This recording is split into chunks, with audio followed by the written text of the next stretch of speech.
Ang inihaw na baka namin ay minamarinate namin half a day. Para siya lasang-lasa yung pinaka ingredients niya doon sa karne.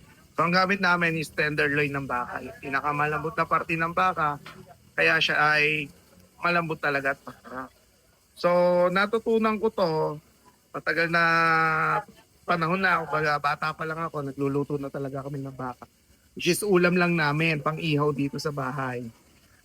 Pag darating ang mga tiyahin ko galing sa ibang bansa, yon talaga nagluluto kami ng inihaw na baka. Ang inihaw na baka nga pala namin ay nag-range lang sa 160 pesos.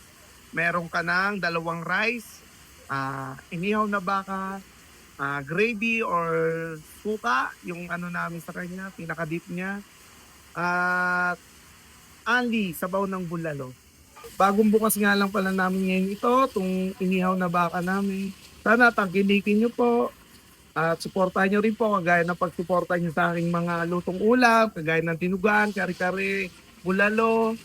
At sa ngayon, magpapasalamat na po ako in advance sa inyo dahil alam ko kung susuportahan nyo ang aking mga paninda. So, located po pa rin ito sa 165 Manabat Street, San Antonio, Binyan, Laguna. Hanapin nyo lang po ang Talandanan Kitchener.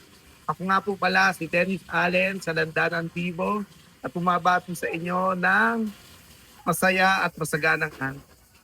So yun na nga guys, no? Eto nga pala yung bago ngayon sa Salandanan Kitchenette. At eto nga pala yung iniyaw na baka, no? For only 160 pesos, matitimusan nyo na siya. At only gravy na nga rin po pala yun, and only suka. At tinan nyo naman guys, oh, yung suka nila napakabisa, oh. Parang suka ng ano yun, no? Yung kinukuha sa mga pusit. Yun, ganun yung suka nun. Basta yun guys. Pero ayun nga, eto nga pala yung iniyaw na baka.